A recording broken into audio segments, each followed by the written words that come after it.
Mariam, we'll see you then. Thank you. Well, we're following a story that's off the grid and it's out of Romania. Our social media producer, Leah Harding, following that for us. What are you seeing, Leah?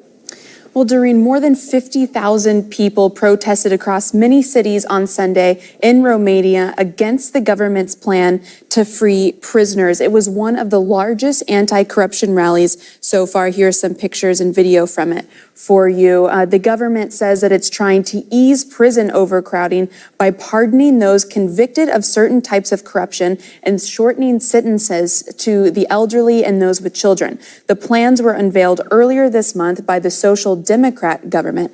President Klaus Iohannis is a part of the opposition party and has opposed the measure.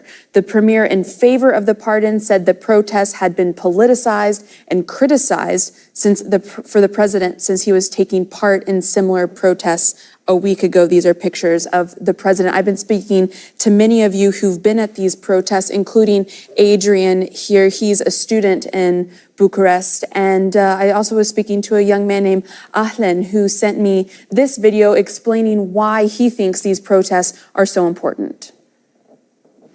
Romanian President Klaus Iohannis attended the protests last week. This is a good political strategy for him because the controversial ordinances were issued by the Social Democratic Party, his political rivals. However, people are starting to protest Iohannis' presence there as well because he's turning civic protests into political ones. The protests in Romania are very useful because they showcase the unprecedented levels of civil mobilization taking place in the country. More than 50,000 people came out yesterday in Bucharest to protest, and more than 100,000 people came out in the entire country. The protests mark the emergence of civil society as the key actor in the fight against the government's abuse of power and corruption.